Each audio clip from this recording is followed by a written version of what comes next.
বর্তমান সরকার যে শিক্ষা কমিশন তৈরি করেছেন সেখানে একজনও ইসলামের স্কলার নেওয়া হয়নি।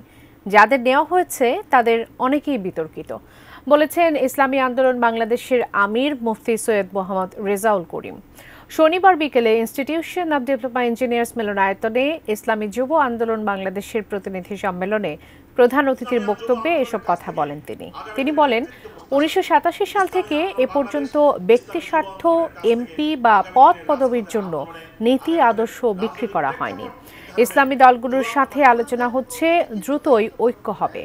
মুফতি সৈয়দ মোহাম্মদ রেজাউল করিম আরো বলেন, ইসলামী আন্দোলনের জন্য রাজনীতির মাঠ উন্মুক্ত হয়ে আছে। ইসলামী আন্দোলনে কত ছেলেরা, কত আমার ইমামরা, আমার ভাইরা, আলেমরা, হাফেজরা শাহাদত বরণ করলো, আর সেই ফসল আজকে ঘরে ওঠার পরে যারা এই সুযোগে আমাদের মাথায় নুন রেখে ভরই খাবে, তাদের ব্যাপারে আমাদের সতর্ক থাকতে হবে। ইসলামী দলের সাথে যোগাযোগ রক্ষা করে চলছে, তাদের সাথে বৈঠক আমাদের ধারাবাহিক চলছে এবং আলহামদুলিল্লাহ সিগন্যালও ভালো।